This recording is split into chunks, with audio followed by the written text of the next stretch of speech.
ಬಿಸಿಲು ತುಂಬ ಜಾಸ್ತಿ ಆಗಿದೆ. ಚುನಾವಣೆ ಬಿಸಿ ಕೂಡ ಜಾಸ್ತಿ ಆಗ್ತಾ ಇದೆ. ನಿಮ್ಮಲ್ಲೂ ಚರ್ಚೆಗಳು ತುಂಬ ನಡೀತಾ ಇದ್ದಾವೆ. ಯಾರಿಗೆ ಓಟ್ ಹಾಕಬೇಕು, ಯಾರು ಒಳ್ಳೆಯವರು, ಯಾರು ಸರಿ ಇಲ್ಲ, ಇವೆಲ್ಲ ಚರ್ಚೆಗಳು ತುಂಬ ನಡೀತಾ ಇದ್ದಾವೆ. CITU ಸಂಘಟನೆಯಾಗಿ ನಾವು ಈ ಚುನಾವಣೆಯಲ್ಲಿ ಯಾವ ಪಾತ್ರ ನಿರ್ವಹಿಸಬೇಕು ಅಂತೇಳಿ ಒಂದು ನಿಲುವು ತಗೊಂಡಿದ್ದೀವಿ. ಆ ನಿಲುವನ್ನು ಈಗಾಗಲೇ CITU ರಾಜ್ಯಾಧ್ಯಕ್ಷರಾದಂಥ ವರಲಕ್ಷ್ಮಿ ಅವರು ನಿಮ್ಮ ಮುಂದೆ ಪ್ರಸ್ತಾಪ ಮಾಡಿದ್ದಾರೆ. ಪ್ರಮುಖವಾದಂಥ ಒಂದು ಅಂಶನ ನಾನು ಮೊದಲಿಗೆ ಹೇಳಕ್ಕೆ ಬಯಸ್ತೀನಿ. ಈಗಿರ್ತಕ್ಕಂಥ ಮೋದಿ ಸರ್ಕಾರ ಅಧಿಕಾರಕ್ಕೆ ಬಂದ 100 ದಿನಗಳಲ್ಲಿ ಕಾರ್ಮಿಕ ಕಾಯ್ದೆಗಳನ್ನು ಪೂರ್ಣವಾಗಿ ಜಾರಿಗೊಳಿಸ್ತೀವಿ ಅಂತೇಳಿ ಅವರು ಆಲ್ರೆಡಿ ಘೋಷಣೆ ಮಾಡಿದ್ದಾರೆ. ಇಲ್ಲಿ ಇರೋರೆಲ್ಲ ಕಾರ್ಮಿಕರಾದ್ರಿಂದಾಗಿ ಅದನ್ನು ವಿಶೇಷವಾಗಿ ಹೇಳ್ತಾ ಇದ್ದೀನಿ. ನಾವು ಈ ಕಾರ್ಮಿಕ ಕಾಯ್ದೆಗಳನ್ನು ರದ್ದು ಮಾಡಿರೋದು ಮತ್ತು ಕಾರ್ಮಿಕ ಸಂಹಿತೆಗಳನ್ನು 4 ಜಾರಿ ಮಾಡಿರೋದ್ರ ವಿರುದ್ಧ ಈ ದೇಶದಲ್ಲಿ ಹಲವು ಬಾರಿ ಹೋರಾಟಗಳನ್ನು ಮಾಡಿದ್ದೀವಿ, ಮುಷ್ಕರಗಳನ್ನು ಮಾಡಿದ್ದೀವಿ. ನೀವೆಲ್ಲ ಅದರಲ್ಲಿ ಪಾಲ್ಗೊಂಡಿದ್ದೀರಿ. ಆ 4 ಕಾರ್ಮಿಕ ಸಂಹಿತೆಗಳು ಸ್ವಾತಂತ್ರ್ಯ ಪೂರ್ವದಲ್ಲಿ ಮತ್ತು ಸ್ವಾತಂತ್ರ್ಯ ನಂತರದಲ್ಲಿ ಕಾರ್ಮಿಕ ವರ್ಗ ಹೋರಾಟ ಮಾಡಿ ಗಳಿಸಿದಂಥ ಅದರ ಫಲವಾಗಿ ಬಂದಂಥ ಕಾಯ್ದೆಗಳು ಅಂಥೇಳಿ ನಾವೆಲ್ಲ ಸಾಕಷ್ಟು ಬಾರಿ ಮಾತಾಡಿದ್ದೀವಿ. ಅದನ್ನು ಕಾಪಾಡ್ಕೋಬೇಕು, ಇವ್ರು ರದ್ದು ಮಾಡಿರೋದನ್ನು ಬಿಡಬಾರ್ದು, ಸಂಹಿತೆಗಳನ್ನು ಜಾರಿ ಮಾಡೋಕ್ಕೆ ಬಿಡಬಾರ್ದು ಅಂತೇಳಿ ನಾವು ಹೋರಾಟಗಳು ಮಾಡಿದ್ದೀವಿ. ಆದರೆ ಈಗ ಈ ಸರ್ಕಾರ ಘೋಷಣೆ ಮಾಡಿದೆ, ನಾವು ಅಧಿಕಾರಕ್ಕೆ ಬಂದ 100 ದಿನದಲ್ಲಿ ಕಾರ್ಮಿಕ ಸಂಹಿತೆಗಳನ್ನು ಜಾರಿ ಮಾಡ್ತೀವಿ ಅಂತೇಳಿ 100 ದಿನಗಳ ಒಂದು ಪ್ರೋಗ್ರಾಮ್ ಮ್ಯಾಪನ್ನು ಈಗಾಗಲೇ ಮೋದಿ ಸರ್ಕಾರ ಘೋಷಣೆ ಮಾಡಿಬಿಟ್ಟಿದೆ. ಕಾರ್ಮಿಕ ಸಂಹಿತೆಗಳು ಜಾರಿ ಮಾಡಿದ್ದಾರೆ, ಆದರೆ ನಮಗಿನ್ನು ಅಪ್ಲೈ ಆಗಿಲ್ಲ. ಅದು ನಿಮಗೆ ಗೊತ್ತಿರಬೇಕು. ಕಾಯ್ದೆ ಅನ್ನುವಂಥದ್ದು ಅಂಗೀಕಾರ ಆದಮೇಲೆ ಕಾಯ್ದೆ ಜಾರಿ ಆಗಬೇಕು ಅಂತಂದರೆ ಆ ಕಾಯ್ದೆಗೆ ನಿಯಮಾವಳಿಗಳನ್ನು ರೂಪಿಸಬೇಕು, ಅಂದರೆ ರೂಲ್ಸ್ ಫ್ರೇಮ್ ಮಾಡಬೇಕು. ಈ ಲೇಬರ್ ಕೋಡ್ಸು ಕಾಯ್ದೆ, ಅದು ಕಾಯ್ದೆ ಮಾಡಿದ್ದಾರೆ, ಆದರೆ ಅದನ್ನು ಜಾರಿಗೊಳಿಸ್ಲಿಕ್ಕೆ ಬೇಕಾದಂಥ ನಿಯಮಗಳನ್ನು ಇನ್ನು ರೂಪಿಸಿರಲಿಲ್ಲ. ಈಗ ಅವರು ಅದನ್ನು ಹೇಳ್ತಾ ಇದ್ದಾರೆ, 100 ದಿನದಲ್ಲಿ ನಾವು ನಿಯಮಗಳನ್ನು ರೂಪಿಸಿ ಜಾರಿ ಮಾಡ್ತೀವಿ ಅಂತ ಬಹಿರಂಗವಾಗಿ ಘೋಷಣೆ ಮಾಡಿದ್ದಾರೆ.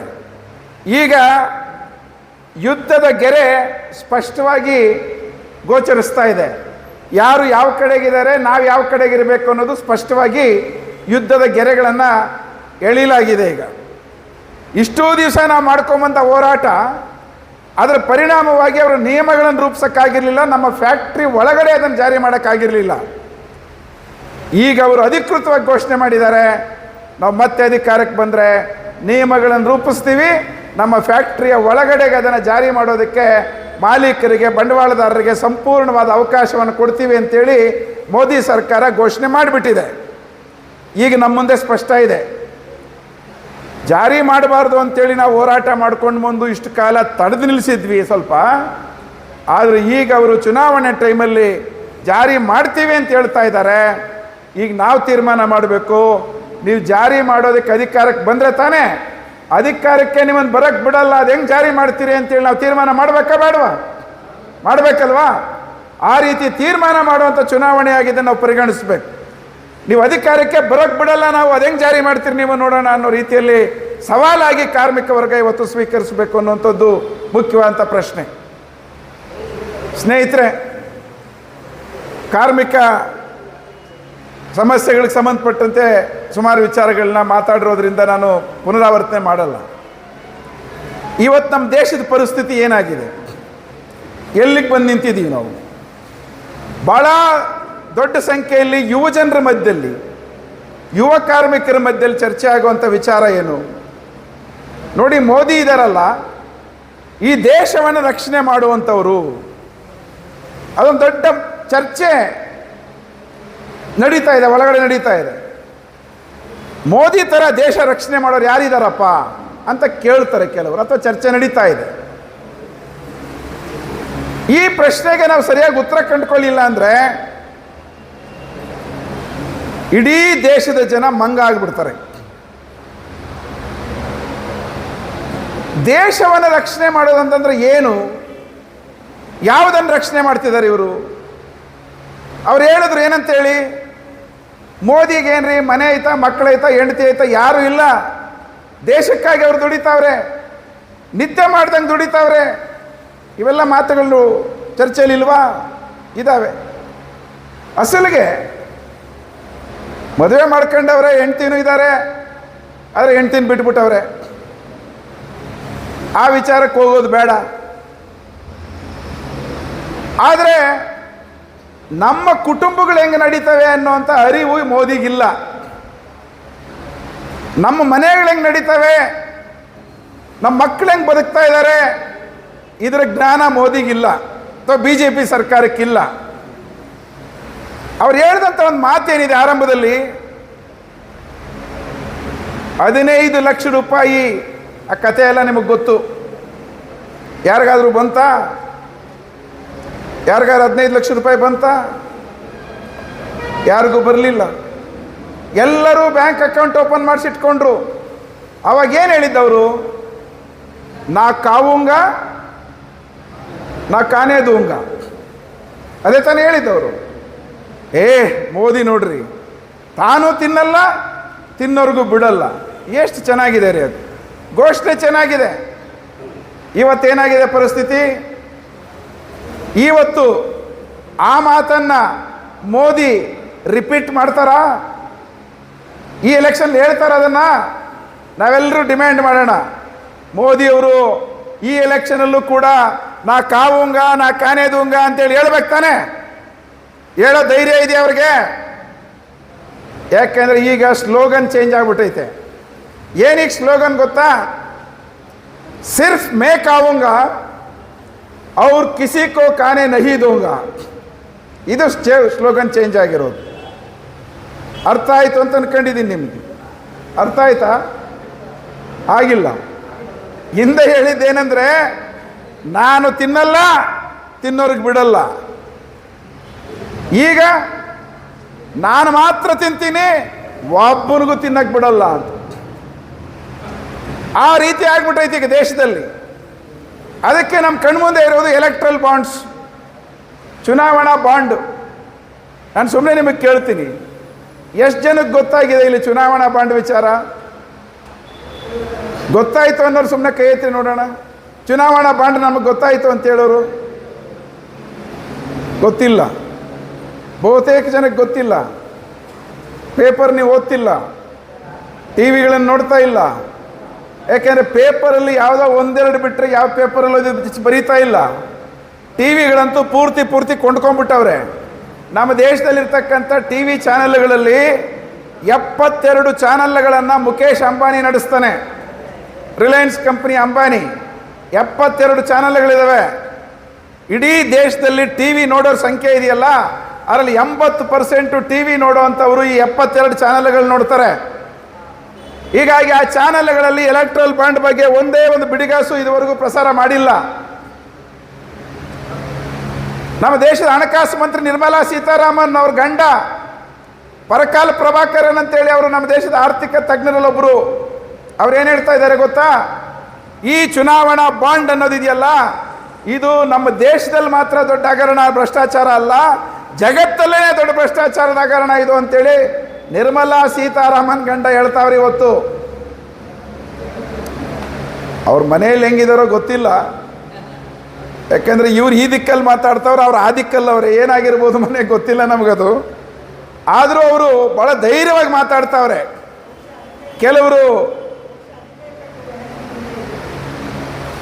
ಕೆಲವರು ಅನುಮಾನ ವ್ಯಕ್ತಪಡಿಸ್ತಾ ಇದ್ದಾರೆ.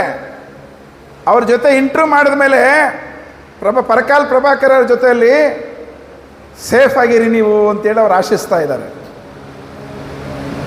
ಸ್ಟೇ ಸೇಫ್ ಅಂದರೆ ಅರ್ಥ ಏನು ಗೊತ್ತಾ? ಇಷ್ಟೆಲ್ಲ ಮಾತಾಡ್ತಾ ಇದ್ದೀರಿ ಮೋದಿ ಸರ್ಕಾರದ ವಿರುದ್ಧ, ಹುಷಾರಾಗಿರ್ರಿ, ನಿಮ್ಮ ಆರೋಗ್ಯವನ್ನು ಜೀವವನ್ನು ಕಾಪಾಡಿಕೊಳ್ಳಿ ಅಂತೇಳಿ ಆಶಿಸ್ತಾ ಇದ್ದಾರೆ. ಯಾಕೆಂದರೆ ಮೋದಿ ಸರ್ಕಾರದ ವಿರುದ್ಧ ಮಾತಾಡಿದಂಥವ್ರ ಕತೆ ಏನಾಗ್ತಾ ಇದೆ ಅನ್ನೋವಂಥದ್ದು ಈ ದೇಶದಲ್ಲಿ ನಾವು ತುಂಬ ನೋಡ್ತಾ ಇದ್ದೀವಿ.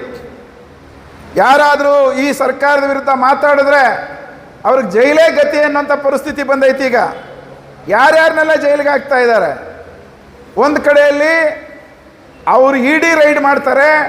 ಇಡಿ ರೈಡ್ ಮಾಡಿದಾಗ ನೀವು ಬಗ್ಗಿ ಅವ್ರಿಗೆ ಶರಣಾಗ್ಬಿಟ್ಟು ಪಾದಕ್ಕೆ ಬಿದ್ದುಬಿಟ್ರೆ ಬಿ ಜೆ ಪಿಗೆ ಸೇರಿಸ್ಕೊಳ್ತಾರೆ. ಆವಾಗ ಅವ್ರು ಮಾಡಿರೋ ಭ್ರಷ್ಟಾಚಾರ ಅನ್ಯಾಯಗಳೆಲ್ಲ ಮಾಫಿ ಆಗೋಗ್ತದೆ. ಅವ್ರು ಬಗ್ಗಲ್ಲ ಶರಣಾಗಲ್ಲ ಅಂತಂದರೆ ಅವ್ರನ್ನ ಜೈಲಿಗೆ ಹಾಕ್ತಾರೆ. ಎರಡು ಥರ ರೀತಿ ನಡೀತಾ ಇದೆ ಇವತ್ತು. ಅದಕ್ಕೆ ಒಂದು ಮಾತು ಹೇಳ್ತಾರೆ, ಈಗ ಪೋಸ್ಟ್ ಪೇಯ್ಡ್ ಮತ್ತು ಪ್ರೀಪೇಯ್ಡ್ ಅಂತೇಳಿ ಎರಡು ವಿಧಾನಗಳನ್ನ ಅನುಸರಿಸ್ತಾ ಇದ್ದಾರೆ. ಪ್ರೀಪೇಯ್ಡ್ ಏನು, ನೀವು ದುಡ್ಡು ಕೊಟ್ಟರೆ ವ್ಯವಹಾರ ಮಾಡಿದ್ರೆ ನಿಮಗೆ ಬೇಕಾದ ಸಹಾಯ ಸರ್ಕಾರ ಮಾಡುತ್ತೆ. ಎಲೆಕ್ಟ್ರಲ್ ಬಾಂಡಲ್ ಅದು ನಡೆದಿದೆ. ಫಸ್ಟೇ ನೀವು ದುಡ್ಡು ಕೊಟ್ಟುಬಿಟ್ರೆ ಅವರಿಗೆ, ಬಿ ಜೆ ಪಿ ಅವರಿಗೆ, ಆಗ ನಿಮಗೆ ಬೇಕಾದ ಸ್ಕೀಮು ಪ್ರಾಜೆಕ್ಟು ಸ್ಯಾಂಕ್ಷನ್ ಮಾಡಿಬಿಡ್ತಾರೆ, ತಾಪತ್ರನೇ ಇಲ್ಲ. ಇದು ಪ್ರೀಪೇಯ್ಡು. ಪೋಸ್ಟ್ ಪೇಯ್ಡ್ ಏನು, ಇಡಿ ರೈಡ್ ಮಾಡ್ತಾರೆ. ಇಡಿ ರೈಡ್ ಮಾಡಿದ್ಮೇಲೆ ನಿಮ್ಮ ಮೇಲೆ ಕೇಸ್ ಆಗುತ್ತೆ, ಅರೆಸ್ಟ್ ಮಾಡ್ತಾರೆ. ನೀವು ತಪ್ಪಿಸ್ಕೋಬೇಕು ಅಂತಂದರೆ ಆವಾಗಲೂ ನೀವು ಬಿ ಜೆ ಪಿಗೆ ಎಲೆಕ್ಟ್ರಲ್ ಬಾಂಡ್ ದುಡ್ಡು ಕೊಟ್ಟರೆ, ನೀವು ಬಿ ಜೆ ಪಿಗೆ ಸೇರಿಕೊಂಡ್ರೆ ಅಥವಾ ದುಡ್ಡು ಕೊಟ್ಟರು ನಿಮಗೆ ಇಡಿ ರೈಡಿಂದ ಮುಕ್ತಿ, ಕೇಸಿಂದನೂ ಮುಕ್ತಿ ಅನ್ನುವಂಥ ಪರಿಸ್ಥಿತಿ ಇದೆ. ಇದು ಪೋಸ್ಟ್ ಪೇಯ್ಡ್. ಎರಡು ರೀತಿಯಲ್ಲಿ ಇವತ್ತು ಚುನಾವಣಾ ಬಾಂಡ್ಗಳು ಇವುಗಳನ್ನು ನಡೆಸ್ತಾ ಇದ್ದಾರೆ ಅವರು. 16,000 ಕೋಟಿ ರೂಪಾಯಿ ಅವ್ಯವಹಾರ ಏನೀಗ ಎಲೆಕ್ಟ್ರಲ್ ಬಾಂಡ್ ವಿಚಾರದಲ್ಲಿ ಮಾಡಿದ್ದಾರೆ. ಅದರಲ್ಲಿ 8,200 ಚಿಲ್ಲರೆ ಕೋಟಿ ರೂಪಾಯಿಯನ್ನ ಬರೀ ಬಿ ಜೆ ಪಿ ಹೊಡ್ಕೊಂಡಿದೆ ಅನ್ನುವಂಥದ್ದು ನೀವು ಗಮನಿಸಬೇಕು. ಕಾಮ್ರೇಡ್ಸ್, ನಮಗೂ ಕೆಲವು ಸತಿ ಪ್ರಶ್ನೆ ಬರುತ್ತೆ, ಬಿ ಜೆ ಪಿಯವರು ಏನು ಹೊಸದಾಗಿ ದುಡ್ಡು ತಿಂತಾವ್ರಾ ಕಾಮ್ರೇಡ್ ಅಂತ ಕೇಳ್ತಾರೆ ಕೆಲವರು. ಕಾಂಗ್ರೆಸ್ನವ್ರು ತಿಂದಿಲ್ವಾ, ಬೇರೆ ಪಾರ್ಟಿಗಳವ್ರು ತಿಂದಿಲ್ವಾ, ಎಲ್ಲ ಪಾರ್ಟಿಗಳವರು ದುಡ್ಡು ತಿಂತವ್ರಲ್ಲ, ಬಿ ಜೆ ಪಿಯವ್ರದ್ದು ಮಾತ್ರ ಏನು ಸ್ಪೆಷಲ್ಲು ಅನ್ನೋವಂಥದ್ದು ಪ್ರಶ್ನೆ ಬರ್ತದೆ. ಯಾಕಂದರೆ ಬಿ ಜೆ ಪಿಯವ್ರು ಹಂಗೆ ಆರ್ಗ್ಯುಮೆಂಟ್ ಮಾಡ್ತಾರೆ. ಅದನ್ನು ಅದಿಲ್ಲಿ ಸ್ಪಷ್ಟವಾಗಿ ನಮ್ಗೆ ಅರ್ಥ ಆಗಬೇಕಾಗಿರೋದು ಇಷ್ಟೇನೆ, ಹಿಂದೇನೂ ಕಾರ್ಪೊರೇಟ್ ಕಂಪನಿಗಳು, ಬಂಡವಾಳದಾರರು ರಾಜಕೀಯ ಪಕ್ಷಗಳಿಗೆ ಹಣ ಕೊಡ್ತಾ ಇದ್ರು. ಅದಕ್ಕೊಂದು ಕಾಯ್ದೆ ಇತ್ತು. ಆ ಕಾಯ್ದೆ ಏನಂತಂದರೆ corporate funding to political parties act ಅಂತೇಳಿ ಒಂದಿತ್ತು. ಅದರ ಪ್ರಕಾರ ಕಂಪನಿಗಳು ರಾಜಕೀಯ ಪಕ್ಷಗಳಿಗೆ ದುಡ್ಡು ಕೊಡಬೇಕಾಗಿದ್ದರೆ ಒಂದು ನಿಯಮ ಇತ್ತು. ಈಗ ನನಗೆ ಯಾವುದೋ ಒಂದು ಕಂಪನಿ, ನಾನು ಒಂದು ಬಂಡವಾಳದಾರ ಅಂತ ಅಂದ್ಕೊಂಡ್ರೆ, ನನಗೊಂದು 100 ಕೋಟಿ ರೂಪಾಯಿ ಲಾಭ ಬಂದರೆ ಒಂದು ವರ್ಷದಲ್ಲಿ, ಅದರಲ್ಲಿ 7.5% ಅಂದರೆ 7.5 ಕೋಟಿ ರೂಪಾಯಿಯನ್ನು ನಾನು ಬಿ ಜೆ ಪಿಗೋ ಕಾಂಗ್ರೆಸ್ಗೋ ಇನ್ನೊಂದು ಪಾರ್ಟಿಗೋ ಕೊಡ್ಬೋದಾಗಿತ್ತು. ಆ ರೀತಿ ಕೊಟ್ಟ ಮೇಲೆ ನನ್ನ ಅಕೌಂಟ್ಸಲ್ಲಿ ನನ್ನ ಆ್ಯನ್ಯುವಲ್ ರಿಟರ್ನ್ಸ್ ಇರುತ್ತಲ್ಲ, ಆ್ಯನ್ಯುವಲ್ ಅಕೌಂಟ್ಸು, ಅದರಲ್ಲಿ ನಾನು ತೋರಿಸ್ಬೇಕಾಗಿತ್ತು. 7.5 ಕೋಟಿ ರೂಪಾಯಿಯಲ್ಲಿ ಬಿ ಜೆ ಪಿಗೆ 5 ಕೋಟಿ ಕೊಟ್ಟಿದ್ದೀನಿ, ಅಥವಾ ಕಾಂಗ್ರೆಸ್ಗೆ 2 ಕೋಟಿ ಕೊಟ್ಟಿದ್ದೀನಿ, ಜೆ ಡಿ ಎಸ್ಗೆ 50 ಲಕ್ಷ ಕೊಟ್ಟಿದ್ದೀನಿ ಅಂತ ಹಿಂಗೇನೋ ತೋರಿಸ್ಬೇಕಾಗಿತ್ತು. ಅವ್ರ ಅಕೌಂಟ್ಸಲ್ಲಿ, ಕಂಪ್ನಿ ಅಕೌಂಟ್ಸಲ್ಲಿ. ತಗೊಂಡಂಥ ರಾಜಕೀಯ ಪಕ್ಷ, ಓ ಇಂಥ ಕಂಪ್ನಿಯವನು ನನಗೆ 5 ಕೋಟಿ ಕೊಟ್ಟ ಅಂತೇಳಿ ಬಿ ಜೆ ಪಿಯವನು ಬರೆದುಬಿಟ್ಟು ಎಲೆಕ್ಷನ್ ಕಮಿಷನ್ಗೆ ಲೆಕ್ಕ ಕೊಡಬೇಕಾಗಿತ್ತು. ಅಂದರೆ ಅರ್ಥ, ಕಾರ್ಪೊರೇಟ್ ಕಂಪ್ನಿಗಳು ಹಿಂದೆ ಕೂಡ ದುಡ್ಡು ಕೊಡ್ಬೋದಾಗಿತ್ತು ಪಕ್ಷಗಳಿಗೆ, ಆದರೆ ಮಿತಿ ಇತ್ತು. 7.5% ಮಾತ್ರ ಕೊಡಬೇಕಾಗಿತ್ತು, ಅದಕ್ಕೆ ಮೇಲೆ ಕೊಡಂಗಿರಲಿಲ್ಲ. ಮತ್ತು ಕೊಟ್ಟ ಮೇಲೆ ಕೊಟ್ಟೋರು ಲೆಕ್ಕ ತೋರಿಸ್ಬೇಕಾಗಿತ್ತು, ತಗೊಂಡವರು ಲೆಕ್ಕ ತೋರಿಸ್ಬೇಕಾಗಿತ್ತು. ಇದು ನಿಯಮ ಇದ್ದಿದ್ದು. ಮೋದಿಯವರು ಏನು ಮಾಡಿದ್ರು, ಇದನ್ನು ಕಿತ್ತಾಕಿದ್ರು. ಕಿತ್ತಾಕಿ ಏನು ಮಾಡಿದ್ರು ಗೊತ್ತಾ, 7.5% ಇದ್ದಂಥ ಮಿತಿ ಇತ್ತಲ್ಲ, ಮಿತಿನ ತೆಗೆದಾಕ್ಬಿಟ್ರು. ಈಗ 100 ಕೋಟಿ ಲಾಭ ಬಂದರೆ 100 ಕೋಟಿನೂ ಕೊಟ್ಟು ಬಿಡ್ಬೋದು ರಾಜಕೀಯ ಪಕ್ಷಗಳಿಗೆ. ಕೊಟ್ಟ ಮೇಲೆ ಕೊಟ್ಟಂಥವರು ಯಾವ ಪಾರ್ಟಿಗೆ ದುಡ್ಡು ಕೊಟ್ಟಿವಿ ಅಂತೇಳಿ ತೋರಿಸ್ಬೇಕಾಗಿಲ್ಲ. ಮೊದಲಾದರೆ ಇಂಥ ಪಾರ್ಟಿಗೆ ನಾನು ದುಡ್ಡು ಕೊಟ್ಟಿದ್ದೀನಿ ಅಂತ ಹೇಳಬೇಕಾಗಿತ್ತು. ಈಗ ಹೇಳಂಗಿಲ್ಲ. 100 ಕೋಟಿ ರೂಪಾಯಿ ಕೊಟ್ಟರು ಕೂಡ ನಾನು ಯಾರಿಗೆ ಕೊಟ್ಟಿದ್ದೀನಿ ಅಂತ ಹೇಳಬೇಕಾಗಿಲ್ಲ. ತಗೊಂಡಂಥ ಪಾರ್ಟಿ, ಈಗ ಬಿ ಜೆ ಪಿ ತಗೊಂಡಿದ್ರೆ 100 ಕೋಟಿನ ಇಂಥ ಕಂಪ್ನಿಯವನು ಕೊಟ್ಟ ಅಂತ ಮೊದಲು ಹೇಳಬೇಕಾಗಿತ್ತಲ್ಲ, ಈಗ ಹೇಳಂಗಿಲ್ಲ. ಕೊಟ್ಟೋನು ಹೇಳಬೇಕಾಗಿಲ್ಲ, ತಗೊಂಡೋನು ತೋರಿಸ್ಬೇಕಾಗಿಲ್ಲ. ಇದನ್ನು ಇವರು ನಾ ಕಾವುಂಗ ನಾ ಕಾನೇದುಂಗ ಅಂತ ಹೇಳಿದ್ದು. ಅರ್ಥ ಆಯಿತು ನಿಮಗೆ ಅಂತ ಅಂದ್ಕೊಂಡಿದ್ದೀನಿ. ಅಂದರೆ ಭ್ರಷ್ಟಾಚಾರವನ್ನು, ಹಗಲ ದರೋಡೆಯನ್ನು ದೊಡ್ಡ ಪ್ರಮಾಣದಲ್ಲಿ ಕಾನೂನುಬದ್ಧವಾಗಿ ನಡೆಸೋದಕ್ಕೆ ಮೋದಿ ಸರ್ಕಾರ ಕಾನೂನು ಬದಲಾವಣೆ ಮಾಡಿತು. ಅದರ ಪರಿಣಾಮವಾಗಿ 8,000 ಚಿಲ್ಲರೆ ಕೋಟಿ ರೂಪಾಯಿಗಳು ಬಿ ಜೆ ಪಿಯ ಬೊಕ್ಕಸಕ್ಕೆ ಬಂದು ಬಿತ್ತು. ಇದು ತಂದಾಗ ಸುಪ್ರೀಂ ಕೋರ್ಟ್ಗೆ ಕೇಸ್ ಹೋದ್ವಿ ನಾವು, ಅಂದರೆ ಎಡಪಕ್ಷಗಳು ಸುಪ್ರೀಂ ಕೋರ್ಟ್ಗೆ ಕೇಸ್ ಹೋದ್ವಿ, ಇದು ಸರಿ ಇಲ್ಲ, ಭ್ರಷ್ಟಾಚಾರವನ್ನು ಕಾನೂನುಬದ್ಧಗೊಳಿಸ್ತದೆ ಅಂತೇಳಿ ಕೋರ್ಟ್ಗೆ ಹೋದರು. ಕೋರ್ಟಲ್ಲಿ ಬಿ ಜೆ ಪಿಯವರು ಏನು ಹೇಳಿದ್ರು ಗೊತ್ತಾ, ಈ ಎಲೆಕ್ಟ್ರಲ್ ಬಾಂಡಲ್ಲಿ ದುಡ್ಡು ಯಾರು ಕೊಟ್ಟರು ಮತ್ತು ಯಾರು ತಗೊಂಡ್ರು ಅನ್ನೋಂಥ ಮಾಹಿತಿಯನ್ನು ಕೇಳೋದಕ್ಕೆ, ತಿಳ್ಕೊಳ್ಳೋದಕ್ಕೆ ಪ್ರಜೆಗಳಿಗೆ ಹಕ್ಕಿಲ್ಲ ಅಂತೇಳಿ BJP ಸರ್ಕಾರ ಅಫಿಡವಿಟನ್ನು ಹಾಕ್ತು ಕೋರ್ಟಲ್ಲಿ. ಇದು ವಿಶೇಷ. ಇದು ನೀವು ಅರ್ಥ ಮಾಡ್ಕೊಳ್ರಿ. ನಮ್ಮ ದೇಶದ ಜನಕ್ಕೆ ಹಕ್ಕೇ ಇಲ್ಲ ಇದ್ರ ಬಗ್ಗೆ ತಿಳ್ಕೊಳ್ಳೋಕ್ಕೆ ಅಂತೇಳಿ ಅಫಿಡವಿಟ್ ಹಾಕವ್ರೆ BJP ಸರ್ಕಾರದವರು ಸುಪ್ರೀಂ ಕೋರ್ಟಲ್ಲಿ. ಕೊನೆಗೆ ಸುಪ್ರೀಂ ಕೋರ್ಟಿಗೆ ಕ್ಯಾಕರ್ ಸುಗೀತು. ಆ ಕಾಯ್ದೆಯನ್ನೇ ರದ್ದು ಮಾಡಾಯಿತು. ಅಸಂವಿಧಾನಿಕ ಇದು, ಅನ್ಕಾನ್ಸ್ಟಿಟ್ಯೂಷನಲ್ ಅಂತೇಳಿ ರದ್ದು ಮಾಡಿ ಬಿಸಾಕ್ತು. ಈಗ ಬರ್ತಾ ಇದೆ ಪುಂಖಾನುಪುಂಖವಾಗಿ ಯಾರ್ಯಾರೆಲ್ಲ ದುಡ್ಡು ಕೊಟ್ಟವ್ರೆ ಅಂತೇಳಿ. ತುಂಬ ಜನ ದುಡ್ಡು ಕೊಟ್ಟಿರೋದು ಪಟ್ಟಿ ಬರ್ತಾ ಇದೆ, ನೀವು ಗಮನಿಸಬೇಕು. ಒಂದು ಮಾತ್ರ ಹೇಳ್ತೀನಿ ನಿಮಗೆ, ಕೋವಿಡ್ ಟೈಮಲ್ಲಿ ಒಂದು ಇಂಜೆಕ್ಷನ್ಗೆ ಸಿಕ್ಕಾಪಟ್ಟೆ ಡಿಮ್ಯಾಂಡ್ ಇತ್ತು, ನೆನಪಿದೆಯಾ ನಿಮಗೆ? ಒಂದು ಇಂಜೆಕ್ಷನ್ಗೆ ತುಂಬ ಡಿಮ್ಯಾಂಡ್ ಇತ್ತು, ನೆನಪಿದೆಯಾ? ಹೆಸರು ಯಾವುದು? ಯಾವ ಇಂಜೆಕ್ಷನ್ನು? ಕೋವಿಶೀಲ್ಡ್. ಅವೆಲ್ಲ ಲೇಟಾಗಿ ಬಂದಿದ್ದು ಲಾಸ್ಟಲ್ಲಿ. ಕೋವಿಡ್ ಇದ್ದಾಗ ನೆನಪಿಲ್ವಾ? ನೀವೆಲ್ಲ ಹಾಕ್ಸ್ಕೊಂಡಿರ್ತೀರಿ ಕೆಲವರು. ರೆಮ್ಡಿಸಿವಿರ್ ಅನ್ನೋಂಥ ಇಂಜೆಕ್ಷನ್ನು, ಅದು 150 ರೂಪಾಯಿ 200 ರೂಪಾಯಿ ಇಂಜೆಕ್ಷನ್, ಅದೊಂದು ಬೆಲೆ. ಆದರೆ ಆ ಇಂಜೆಕ್ಷನ್ ಹಾಕ್ಕೊಂಡ್ರೆ ನಾವು ಬದುಕ್ತೀವಿ ಅನ್ನೋಂಥ ಭಯದಿಂದ 5,000, 10,000, 50,000, 1 ಲಕ್ಷ ರೂಪಾಯಿ ಕೊಟ್ಟು ಇಂಜೆಕ್ಷನ್ ತಗೊಂಡವ್ರು ಅದನ್ನು ಕಳ್ಳ ಮಾರ್ಗದಲ್ಲಿ. ಅಷ್ಟು ಲೂಟಿ ಮಾಡಿಬಿಟ್ರೆ ಅವಾಗ. ಆದರೆ ವಿಶೇಷ ಏನು ಗೊತ್ತಾ? ಆ ಇಂಜೆಕ್ಷನ್ನು ಯಾವ ರೀತಿಯಲ್ಲೂ ಪ್ರಯೋಜನ ಇಲ್ಲ. ಅದು ಹಾಕ್ಕೊಳ್ಳೋದ್ರಿಂದ ಕೋವಿಡ್ಗೆ ಯಾವ ಸಂಬಂಧನೂ ಇಲ್ಲ, ಬದಲಿಗೆ ಸೈಡ್ ಎಫೆಕ್ಟ್ ಆಗುತ್ತೆ ಅಂತೇಳಿ ಆ ಇಂಜೆಕ್ಷನ್ ಮಾರ್ಕೆಟಿಗೆ ಬರೋಕ್ಕೆ ಮುಂಚೆನೇ WHO ವಿಶ್ವ ಆರೋಗ್ಯ ಸಂಸ್ಥೆ ಒಂದು ನಿರ್ದೇಶನವನ್ನು ಕೊಟ್ಟಿತ್ತು. ಅದು ಯೂಸ್ಲೆಸ್, ಅದನ್ನು ಬಳಸಬೇಕಾಗಿಲ್ಲ ಅಂತೇಳಿ. ಭಾರತ ಸರ್ಕಾರ ಅದನ್ನು ಕಡೆಗಣಿಸ್ತು, ಮೋದಿ ಸರ್ಕಾರ ಅದನ್ನು ಕಡೆಗಣಿಸ್ತು. ಆ ಇಂಜೆಕ್ಷನ್ನ ಉತ್ಪಾದನೆ ಮಾಡಲಿಕ್ಕೆ ಅವಕಾಶಕ್ಕೆ ಮಾಡಿಕೊಟ್ರು. ಉತ್ಪಾದನೆ ಮಾಡಿದ್ದು ಕಂಪನಿ ಯಾವುದು ಗೊತ್ತಾ? ಇವೆಲ್ಲ ನಿಮ್ಗೆ ಸ್ವಲ್ಪ ಅರ್ಥ ಆಗಬೇಕು ಅಂತ ಹೇಳ್ತಿದ್ದೀನಿ ಕಾಮ್ರೇಡ್ಸ್. ಈ ಸರ್ಕಾರದ ಈ ಭ್ರಷ್ಟಾಚಾರದ ಬ್ರಹ್ಮಾಂಡತೆ ಹೆಂಗಿದೆ ಅಂತ ನಮಗೆ ಗೊತ್ತಾಗಬೇಕು. ಗುಜರಾತ್ನ ಒಂದು ಕಂಪನಿ, ಸೈಡಸ್ ಕ್ಯಾಡಿಲಾ ಅನ್ನುವಂಥ ಒಂದು ಕಂಪನಿ, ಗುಜರಾತಿನ ಕಂಪನಿ. ಆ ಕಂಪನಿ ತಯಾರು ಮಾಡಿದ್ದು ರೆಮ್ಡಿಸಿವಿರ್ ಇಂಜೆಕ್ಷನನ್ನು ಅವರು ಮಾರ್ಕೆಟಿಗೆ ಬಿಟ್ಟರು. ಸರ್ಕಾರ ಕಡೆಗಣಿಸ್ತು, ಎಚ್ಚರಿಕೆ ಕೊಟ್ಟಿದ್ದನ್ನು ತಗೊಳ್ಳಿಲ್ಲ.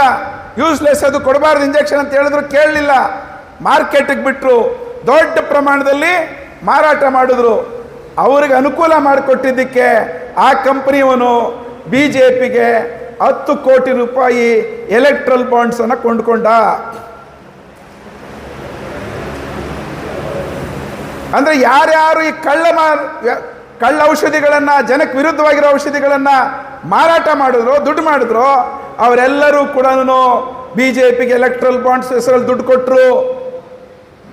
ಈ ರೀತಿ ಜನರ ಪ್ರಾಣವನ್ನು ಲೆಕ್ಕ ಮಾಡ್ದೇನೆ ಕಂಪನಿಗಳು ಲೂಟಿ ಮಾಡೋದಕ್ಕೋಸ್ಕರ ಅವ್ರಿಗೆ ಅನುಕೂಲ ಮಾಡಿಕೊಡೋದಕ್ಕೆ ಎಲೆಕ್ಟ್ರಲ್ ಬಾಂಡ್ ಹೆಸರಲ್ಲಿ ಲೂಟಿ ಮಾಡಿದ್ರಲ್ಲ, ಇವರನ್ನು ಏನಂತ ಕರಿಬೇಕು ನಾವೀಗ? ಇವರನ್ನ ಕಾವುಂಗ ಕಾನೇದುಂಗ ಅಂತ ಹೇಳೋದಕ್ಕೆ ಯೋಗ್ಯತೆ ಇದೆಯಾ ಅವರಿಗೆ? ಆ ರೀತಿಯ ಜನನ ಇವರು? ಜನರ ಪ್ರಾಣನೇ ರಕ್ಷಣೆ ಲೆಕ್ಕ ಮಾಡದೇ ಇರತಕ್ಕಂಥ ಜನ, ದುಡ್ಡುಗೋಸ್ಕರ ಜನರ ಪ್ರಾಣ ಹೋದ್ರೂ ಚಿಂತೆ ಇಲ್ಲ ಅಂತೇಳಿ ಕೋವಿಡ್ ಟೈಮಲ್ಲಿ ಜನರನ್ನ ಕಷ್ಟಕ್ಕೆ ತಳ್ಳಿ ಲೂಟಿ ಮಾಡಿದಾರಲ್ಲ. ಇಂಥ ಪಕ್ಷನ, ಇಂಥ ಸರ್ಕಾರನ ನಾವು ಹೇಗೆ ನೋಡಬೇಕು ಅನ್ನೋದು ಒಂದು ಮುಖ್ಯವಾದ ಪ್ರಶ್ನೆ. ಇದು ಒಂದಂಶ. ಸುಮಾರು 35 ಔಷಧಿ ಕಂಪನಿಗಳು ಕೋವಿಡ್ ಟೈಮಲ್ಲೇ ಔಷಧಿಗಳನ್ನು ತಯಾರು ಮಾಡಿ ಮಾರ್ಕೆಟಿಗೆ ಬಿಟ್ಟಿದ್ವು. ಅವು ತಯಾರು ಮಾಡಿದಂಥ ಮಾತ್ರೆಗಳು, ಸಿರಪ್ಗಳು, ಇಂಜೆಕ್ಷನ್ಗಳು ಯಾವುದೇ ಕ್ಲಿನಿಕಲ್ ಟ್ರಯಲ್ಸ್ ಇಲ್ದೇನೆ ಮಾರ್ಕೆಟಿಗೆ ಬಿಟ್ಟರು. ಕ್ಲಿನಿಕಲ್ ಟ್ರಯಲ್ಸ್ ಇಲ್ದೇನೆ ಜನರ ಮೇಲೆ ಬಳಕೆ ಮಾಡಕ್ಕೆ ಬಿಡೋದು ಘೋರ ಅಪರಾಧ ಅದು. ಯಾಕೆಂದರೆ ಔಷಧಿಗಳು ಏನು ಪರಿಣಾಮ ಬೀರ್ತದೆ ಮನುಷ್ಯರ ಮೇಲೆ ಗೊತ್ತಿರೋಲ್ಲ. ಆದರೆ ಅಂಥ ಔಷಧಿಗಳಿಗೆಲ್ಲ ಅನುಮತಿ ಕೊಟ್ಟಿದ್ರು ಇವರು. ಅಂಥ ಕಂಪನಿಗಳೆಲ್ಲವೂ ಕೂಡ BJPಗೆ ಎಲೆಕ್ಟ್ರಲ್ ಬಾಂಡ್ ಹೆಸರಲ್ಲಿ ದುಡ್ಡು ಕೊಟ್ಟಿದ್ದಾವೆ. ಅವರ ಹತ್ರ ದುಡ್ಡು ತಗೊಳ್ಳೋದಕ್ಕೆ ಜನರ ಪ್ರಾಣನೂ ಲೆಕ್ಕ ಮಾಡ್ದೇನೆ, ಆರೋಗ್ಯ ಲೆಕ್ಕ ಮಾಡದೆ ಔಷಧಿಗಳು ಮಾರಾಟ ಮಾಡಕ್ಕೆ ಬಿಟ್ಟಿದ್ದಾರೆ ಅನ್ನೋದನ್ನು ಗಮನಿಸಬೇಕು. ಇಂಥ ಸರ್ಕಾರ ಮತ್ತೆ ಚುನಾವಣೆಯಲ್ಲಿ ಗೆಲ್ಲಬೇಕಾ ಅನ್ನೋದು ಪ್ರಶ್ನೆ.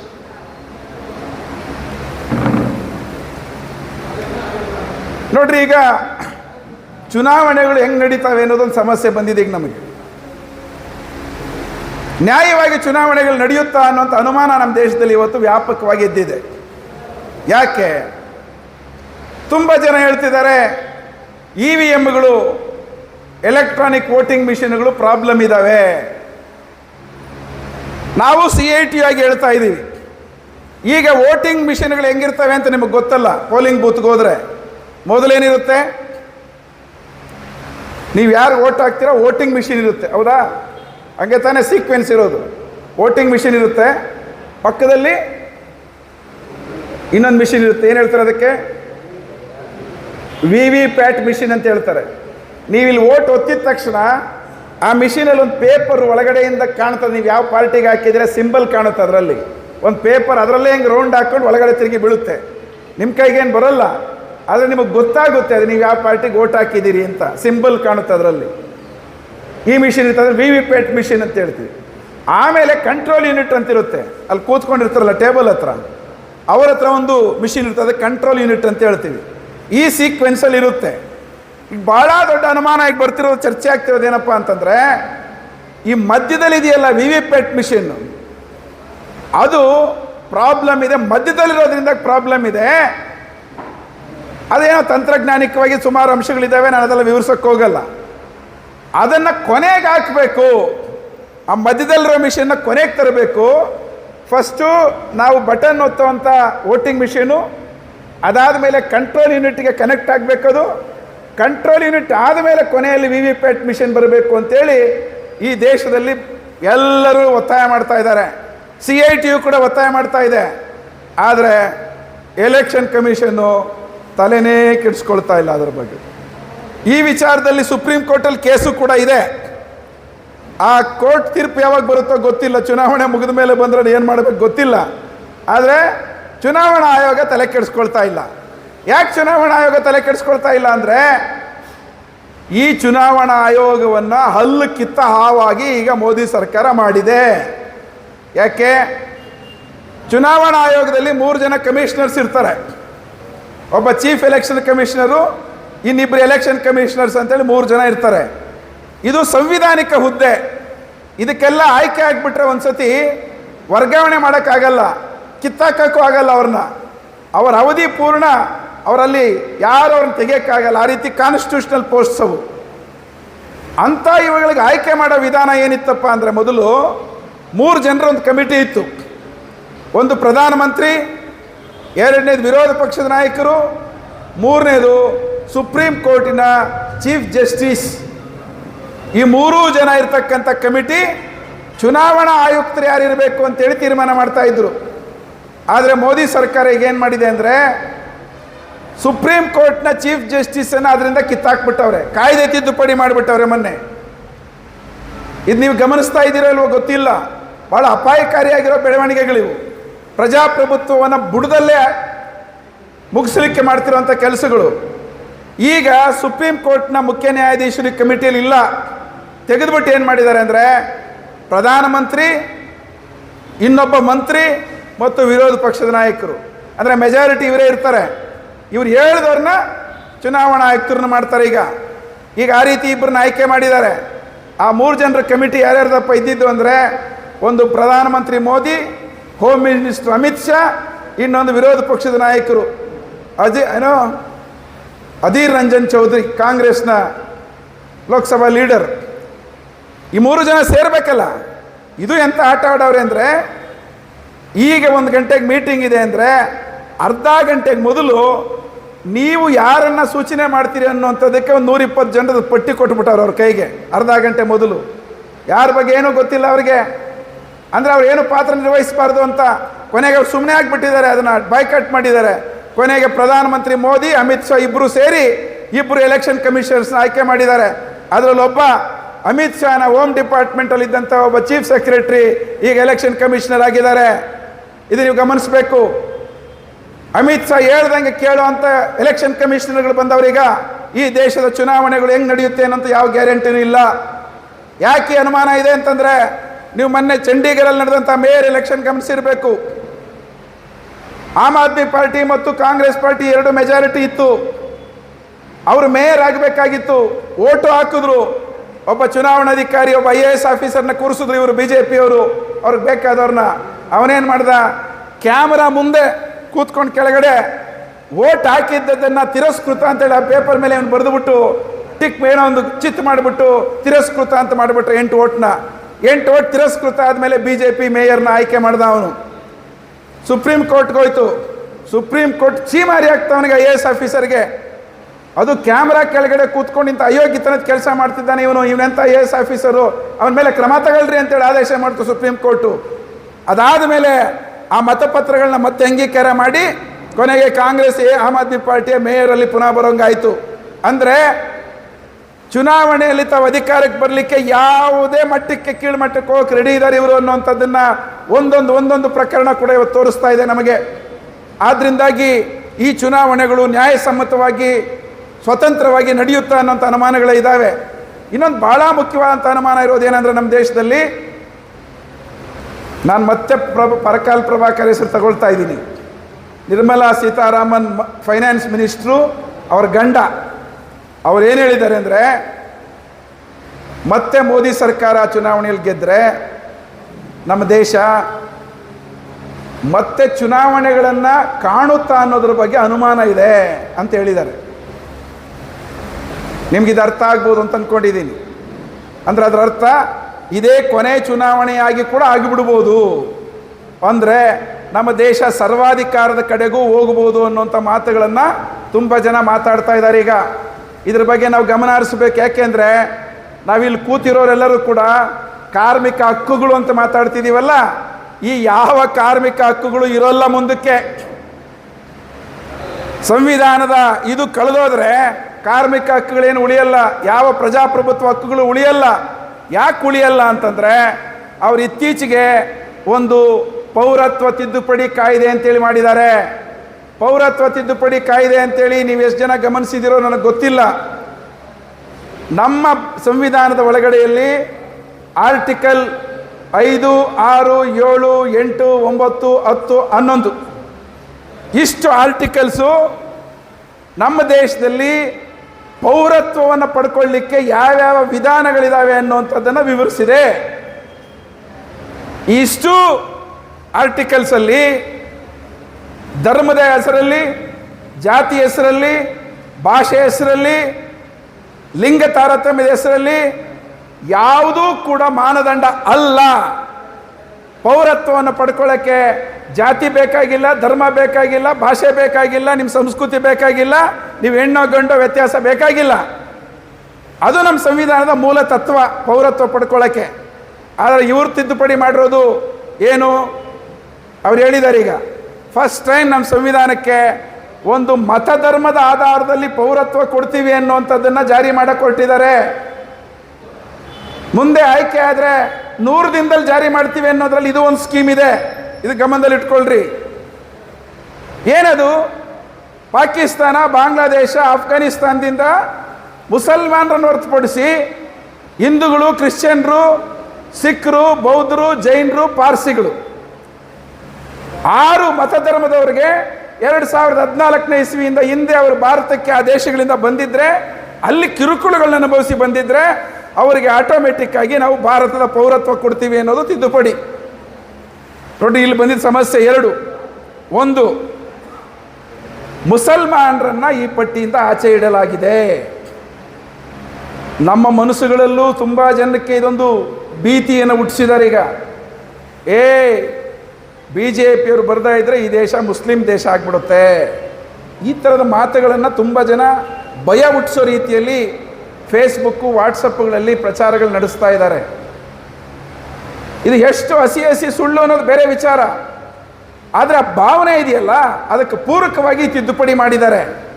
ಮುಸಲ್ಮಾನರನ್ನು ಬಿಟ್ಟು ಉಳಿದ 6 ಮತಧರ್ಮದವರಿಗೆ ನಾವು ಪೌರತ್ವ ಕೊಡ್ತೀವಿ, 3 ದೇಶಗಳಿಂದ ಬಂದವ್ರಿಗೆ ಅಂತ ಹೇಳ್ತಿದಾರಲ್ಲ. ನಿಮಗೆ ಸುಮ್ಮನೆ ಕೇಳ್ತೀನಿ, ಇಂಗ್ಲೆಂಡಿಂದ ಯಾರಾದ್ರೂ ಕಿರುಕುಳ ಅನುಭವಿಸಿ ಹಿಂದೂಗಳೇ ಬಂದರೆ ಭಾರತಕ್ಕೆ, ಅಲ್ಲಿ ಕಿರುಕುಳ ಇದೆಯಪ್ಪ ಅಂತೇಳಿ ಅವ್ರಿಗೆ ಯಾಕೆ ಪೌರತ್ವ ಕೊಡಲ್ಲ? ಈ ತಿದ್ದುಪಡಿ ಪ್ರಕಾರ ಪೌರತ್ವ ಸಿಕ್ಕಲ್ಲ ಹಿಂದೂಗಳಿಗೆ. ಈಗ ಶ್ರೀಲಂಕಾಯಿಂದ ಅಲ್ಲಿ ಗಲಾಟೆ ಆಗಿದ್ದು ಗೊತ್ತಲ್ಲ ನಿಮಗೆ, ತಮಿಳರಿಗೂ ಮತ್ತು ಶ್ರೀಲಂಕಾದವ್ರಿಗೆ ಗಲಾಟೆ ಆಗಿದ್ದು ಎಷ್ಟು ವರ್ಷಗಳ ಕಾಲ ನಡೀತದ್ದು. 6 ಲಕ್ಷ ತಮಿಳರು ಶ್ರೀಲಂಕಾದಿಂದ ಅಲ್ಲಿಂದ ಬಂದು ತಮಿಳುನಾಡು, ಕರ್ನಾಟಕ, ಹಿಂಗೆ ದಕ್ಷಿಣ ಭಾರತ ಮತ್ತು ಬೇರೆ ಬೇರೆ ಕಡೆಗಳಲ್ಲಿ ಆಲ್ರೆಡಿ ಬದುಕ್ತಾ ಇದ್ದಾರೆ. ಪೌರತ್ವ ಇಲ್ಲ, ಅವ್ರಿಗೆ ಸಿಕ್ಕಿಲ್ಲ ಇನ್ನೂ. ಅವ್ರು ಹಿಂದೂಗಳು ಹೌದೋ ಅಲ್ವೋ? ಅವರು ಹಿಂದೂಗಳು ತಾನೇ. ಆ ಹಿಂದೂಗಳಿಗೆ ಯಾಕೆ ಪೌರತ್ವ ಕೊಡಲಾಗಿದ್ರೆ ನಿಮ್ಮ ತಿದ್ದುಪಡಿಯಲ್ಲಿ? ಯಾಕೆ ಪಾಕಿಸ್ತಾನ, ಬಾಂಗ್ಲಾದೇಶ, ಅಫ್ಘಾನಿಸ್ತಾನದಿಂದ ಮಾತ್ರ ಅಂತ ಯಾಕೆ ಹೇಳ್ತಾ ಇದ್ದೀರಿ? ಶ್ರೀಲಂಕಾದಿಂದ ಹಿಂದೂಗಳು ಬಂದರೆ ಯಾಕೆ ಕೊಡಲ್ಲ? ಅಮೇರಿಕದಿಂದ ಹಿಂದೂಗಳು ಕಿರುಕುಳ ಅಂತೇಳಿ ವಾಪಸ್ ಬಂದರೆ ಯಾಕೆ ಪೌರತ್ವ ಕೊಡಲ್ಲ? ಅದು ಪಕ್ಕದ ಬರ್ಮಾದಿಂದ ಬಂದರೆ ಯಾಕೆ ಕೊಡಲ್ಲ?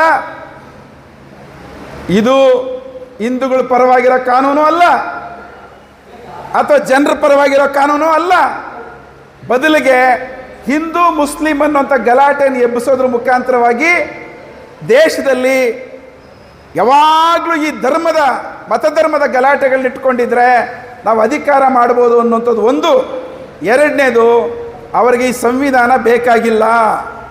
ಭಾರತದ ಸಂವಿಧಾನದಲ್ಲಿ BJPಯವರಿಗೆ, RSSನವರಿಗೆ ನಂಬಿಕೆ ಇಲ್ಲ. ಅವರು ಸ್ವಾತಂತ್ರ್ಯ ಬಂದಾಗಲೇ ಇದನ್ನು ಹೇಳಿದ್ದಾರೆ.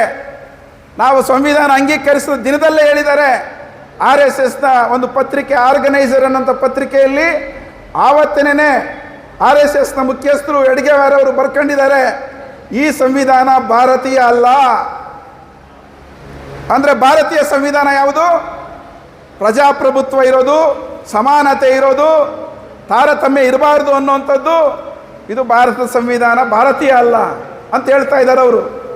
ಅಂದರೆ ಭಾರತವನ್ನು ಹಿಂದೆ ಜಾತಿ ವ್ಯವಸ್ಥೆಯ ಕೂಪದಲ್ಲಿ, ಅಸಮಾನತೆ ಇದರೊಳಗಡೆಯಲ್ಲಿ, ಮೇಲು ಕೀಳು ಅನ್ನುವಂಥ ತಾರತಮ್ಯದ ಒಳಗಡೆಯಲ್ಲಿ ಕಾನೂನುಬದ್ಧವಾಗಿ ತಾರತಮ್ಯವನ್ನು ಅನುಸರಿಸುವಂಥ ವ್ಯವಸ್ಥೆ ಏನಿತ್ತು ಅಲ್ಲಿಗೆ ಹೋಗಬೇಕು ಅಂತ ಅವ್ರು ಹೇಳ್ತಾ ಇದ್ದಾರೆ. ಈ ಅಪಾಯ ನಮ್ಮ ಮುಂದೆ ಇದೆ. ಆದ್ದರಿಂದಾಗಿ ಅವ್ರು ತಂದಿರತಕ್ಕಂಥ ಈ ಪೌರತ್ವ ತಿದ್ದುಪಡಿ ಕಾಯ್ದೆ ಭಾರತವನ್ನು ಒಂದು ರಣರಂಗವನ್ನಾಗಿ ಮಾಡುತ್ತೆ ಅನ್ನೋದು ನೀವು ಗಮನದಲ್ಲಿಟ್ಕೋಬೇಕು. ಯಾರು ನಿರುದ್ಯೋಗದ ಬಗ್ಗೆ ಮಾತಾಡಂಗಿಲ್ಲ, ರೈತರ ಬಗ್ಗೆ ಮಾತಾಡಂಗಿಲ್ಲ, ಕಾರ್ಮಿಕರ ಬಗ್ಗೆ ಮಾತಾಡಂಗಿಲ್ಲ. ಏನಿದ್ರು ಹಿಂದೂ ಮುಸ್ಲಿಂ ಅಂತೇಳಿ ಮಾತಾಡ್ತಾ ಇರಬೇಕು, ಅಧಿಕಾರವನ್ನು ಚಲಾಯಿಸಬೇಕು. ಇದಷ್ಟೇ ಅವ್ರ ಉದ್ದೇಶ ಇರೋದು. ಅದರಿಂದಾಗಿ ಪೌರತ್ವ ತಿದ್ದುಪಡಿ ಕಾಯ್ದೆ ತಂದವ್ರೆ.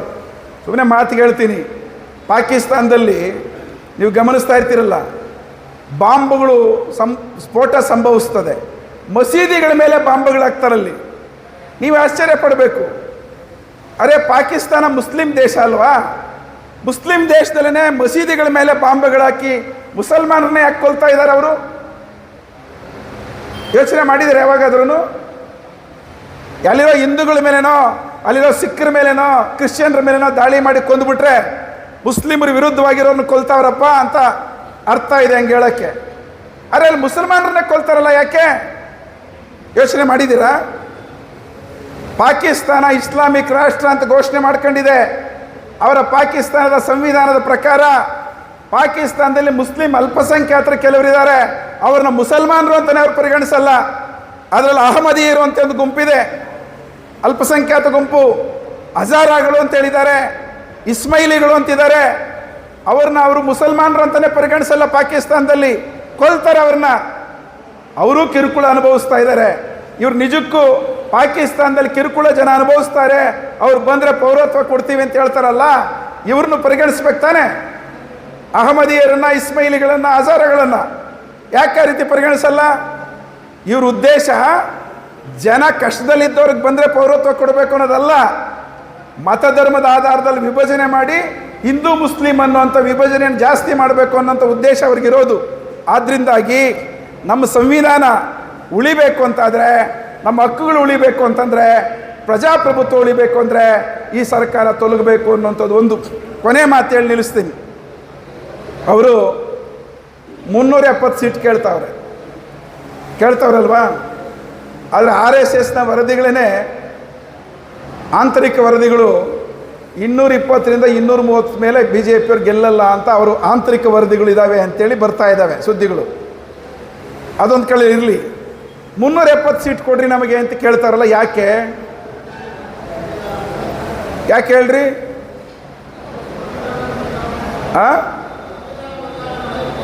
ಸಂವಿಧಾನ ಬದಲಾವಣೆ ಮಾಡೋಕ್ಕೆ ಹೀಗಾಗಲ್ವಾ?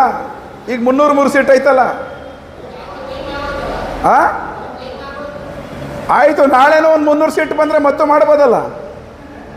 370 ಯಾಕೆ ಕೇಳ್ತಾರೆ? 370 ಯಾಕೆ ಕೇಳ್ತಿದ್ದಾರೆ ಅಂದರೆ, ಈಗ ಲೇಬರ್ ಕೋಡ್ಸ್ ಜಾರಿ ಮಾಡಿದ್ರಲ್ಲ, ಕಾಯ್ದೆ ಮಾಡಿದ್ರಲ್ಲ, ಅದಕ್ಕೇನು 370 ಬೇಕಾಗಿರಲಿಲ್ಲ. ಪಾರ್ಲಿಮೆಂಟಲ್ಲಿ ಆ ಕಾಯ್ದೆಯನ್ನು ಮಂಡಿಸೋವಾಗ ಒಂದು 100 ಜನ ಇದ್ದರು ಅಂತ ಅನ್ಕೊಳ್ರಿ MP ಗಳು. 100 ಜನರಲ್ಲಿ ಮೆಜಾರಿಟಿ ಎಷ್ಟು? 51 ಬಂದರೆ ಮೆಜಾರಿಟಿ ಅಲ್ವಾ? 100 ಜನ ಇದ್ದು 51 ಜನ ಅದಕ್ಕೆ ಕೈ ಎತ್ತಿದ್ರೆ ಪಾಸ್ ಆಗಿಬಿಡುತ್ತೆ, ಅದು ಕಾಯ್ದೆ ಆಗಿಬಿಡುತ್ತೆ ಸಾಮಾನ್ಯ ಸಂದರ್ಭಗಳಲ್ಲಿ. ಆದರೆ ಸಂವಿಧಾನಕ್ಕೆ ತಿದ್ದುಪಡಿ ತರಬೇಕು ಅನ್ನೋದಾದರೆ, ಸಂವಿಧಾನದ ಮೂಲ ತತ್ವಗಳಿಗೆ ತಿದ್ದುಪಡಿ ತರಬೇಕು ಅನ್ನೋದಾದರೆ ಪಾರ್ಲಿಮೆಂಟಿನ ಸ್ಟ್ರೆಂತ್ ಎಷ್ಟಿದೆ ಅದರ 3ರಲ್ಲಿ 2ರಷ್ಟು ಮತಗಳು ಅವರಿಗೆ ಸಿಕ್ಕಬೇಕು. ಲೋಕಸಭೆಯಲ್ಲಿ, ರಾಜ್ಯಸಭೆಯಲ್ಲಿ ಮತ್ತು ರಾಜ್ಯಗಳಲ್ಲೂ ಸಿಕ್ಕಬೇಕು, ಅದು ಬೇರೆ. ಬಟ್ ಲೋಕಸಭೆಯಲ್ಲಿ ಅವರಿಗೆ 543 ಸೀಟಲ್ಲಿ 3ರಲ್ಲಿ 2 ಅಂದರೆ ಎಷ್ಟಾಯಿತು? 363 ಸೀಟ್ ಆಯಿತು. ಚಿಲ್ಲರೆ ಯಾಕೆ ಹೇಳೋದು ಅಂತೇಳಿ 370 ಇಟ್ಟವ್ರೆ. ಅದು ಕಾಶ್ಮೀರದ 370 ಆರ್ಟಿಕಲ್ಗೆ ಲಿಂಕ್ ಮಾಡ್ಕೊಂಡು ಇಟ್ಟಿದ್ದಾರೆ. ಇರಲಿ, ಸಂವಿಧಾನಕ್ಕೆ ತಿದ್ದುಪಡಿ ತರಬೇಕು ಅಂದರೆ ಲೋಕಸಭೆಯ ಸ್ಟ್ರೆಂತ್ 543, ಅದರಲ್ಲಿ 3ರಲ್ಲಿ 2 ಬಹುಮತ ಅಂದರೆ 363.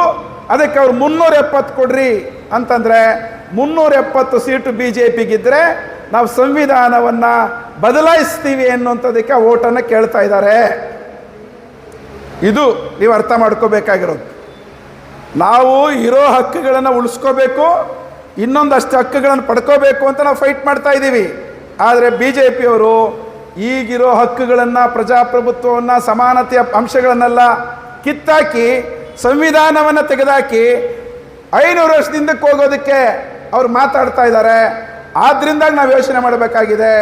ಈ ಸರ್ಕಾರ, ಮೋದಿ ಸರ್ಕಾರ ಅತ್ಯಂತ ಪ್ರಜಾಪ್ರಭುತ್ವ ವಿರೋಧಿ, ಸಂವಿಧಾನ ವಿರೋಧಿ, ಜನತೆಯ ವಿರೋಧಿ, ಕಾರ್ಮಿಕರ ವಿರೋಧಿ, ರೈತರ ವಿರೋಧಿಯಾಗಿದೆ.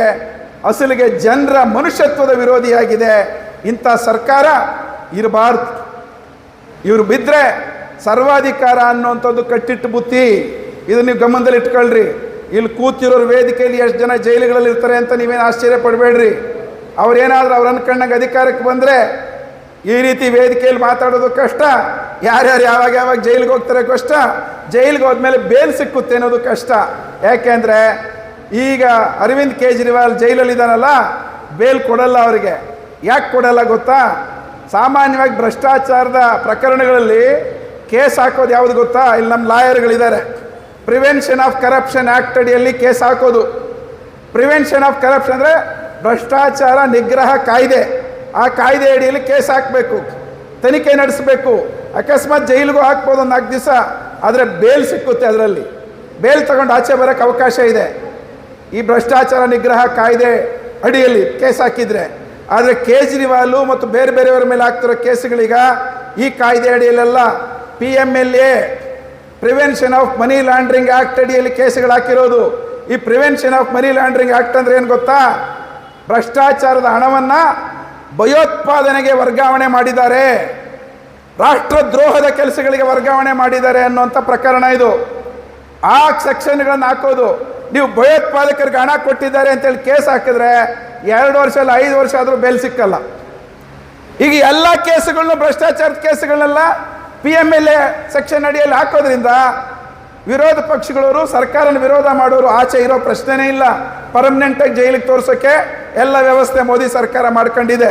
ಆದ್ದರಿಂದಾಗಿ ಈ ಸರ್ಕಾರ ಪ್ರಜಾಪ್ರಭುತ್ವವನ್ನು ಖಂಡಿತ ಉಳಿಸಲ್ಲ. ಈ ದೇಶ ಏನು ನಾವು ಸ್ವಾತಂತ್ರ್ಯ ನಂತರದಲ್ಲಿ ಸಂವಿಧಾನದ ಮುಖಾಂತರ, ಹೋರಾಟಗಳ ಮುಖಾಂತರ, ಚಳುವಳಿಗಳ ಮುಖಾಂತರ ಅಷ್ಟೋ ಇಷ್ಟೋ ಜೀವಂತಿಕೆಯನ್ನು ಇಟ್ಕೊಂಡು ಜನರ ಹಕ್ಕುಗಳಿಗಾಗಿ ನಾವು ಬದುಕ್ತಾ ಇದ್ದೀವಿ, ಅದೆಲ್ಲ ನಾಶ ಮಾಡ್ತಾರೆ. ವಾಪಸ್ 500 ವರ್ಷಗಳ ಹಿಂದಕ್ಕೆ ಕರ್ಕೊಂಡು ಹೋಗ್ತಾರೆ. ಆಮೇಲೆ ದೇಶ ತಿರುಗಿ ಇಲ್ಲಿಗೆ ಬರಬೇಕು ಅಂದರೆ ಎಷ್ಟು ತಲೆಮಾರುಗಳು, ಎಷ್ಟು ಜೀವಗಳು, ಎಷ್ಟು ಪ್ರಾಣಗಳು ನಷ್ಟ ಅನುಭವಿಸ್ಬೇಕಾಗುತ್ತೆ, ಕಷ್ಟ ಅನುಭವಿಸ್ಬೇಕಾಗುತ್ತೆ ಅಂತ ಅಪಾಯ ನಮ್ಮ ಮುಂದೆ ಇದೆ ಗೆಳೆಯರೆ.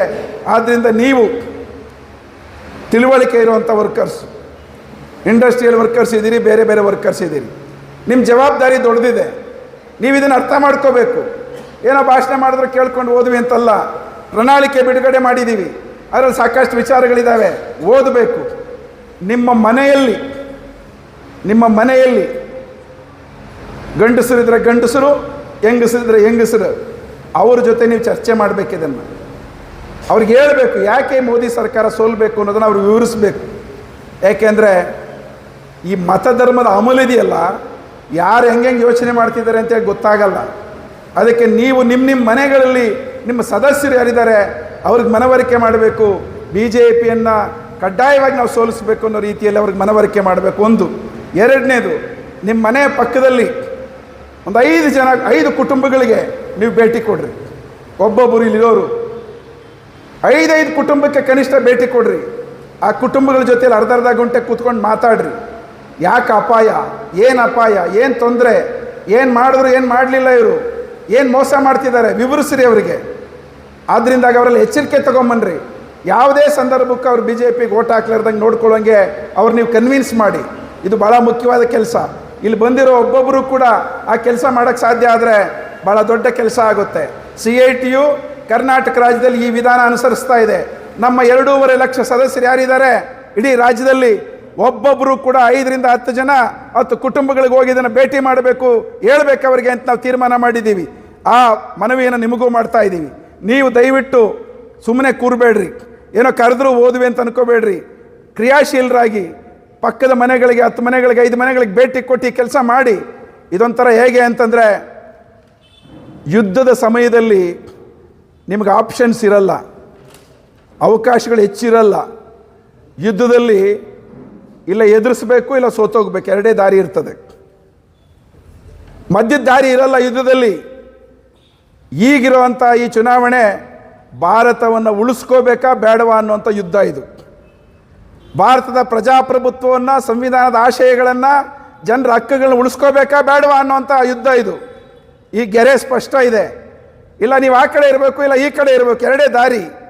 ಆ ಕಡೆ ಅಂತ ಇರೋಕ್ಕಾಗಲ್ಲ, ಈ ಕಡೆ ಇರಬೇಕು. ನಾವು ಇರಬೇಕು ಅಂದರೆ ಸುಮ್ಮನೆ ಇರಂಗಿಲ್ಲ, ನಾವು ತುಂಬ ಕೆಲಸ ಮಾಡಬೇಕು. ನಮಗೆ ಯಾರು ಕಾಸು ಕೊಟ್ಟು ಕೆಲಸ ಮಾಡಿಸ್ಬೇಕಾಗಿಲ್ಲ. CITU ಈ ಸ್ಪಷ್ಟತೆಯಿಂದ ಕೆಲಸ ಮಾಡೋದು.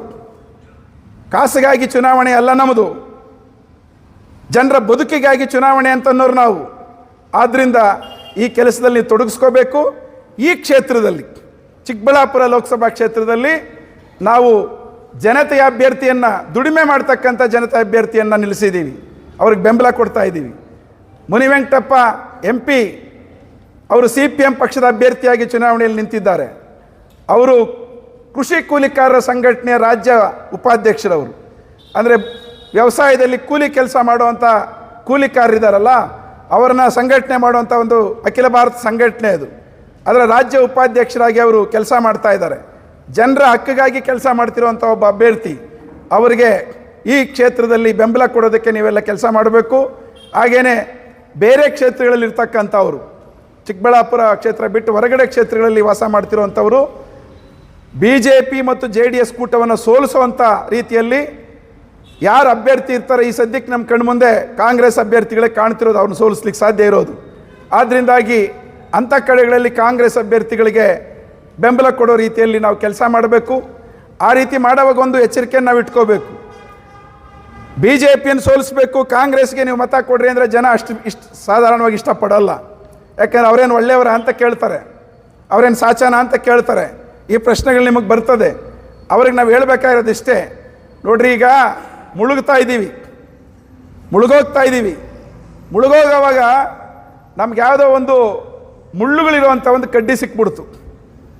ಅನುಕೂಲಕರವಾದ ಕಡ್ಡಿ ಅಲ್ಲ, ಮುಳ್ಳುಗಳಿರುವಂಥ ಒಂದು ಕಡ್ಡಿ ಸಿಕ್ಬಿಡ್ತು. ಹಿಡ್ಕೋಬೇಕಾದನ್ನೀಗ ತೇಲಬೇಕು ಅಂದರೆ. ಹಾಗಾಗಿ ಮುಳ್ಳುಗಳಿದೆ ಅಂತೇಳಿ ನಾವು ಹಿಡ್ಕೊಳ್ಳದೆ ಇದ್ದರೆ ಮುಳುಗೋಗ್ತೀವಿ.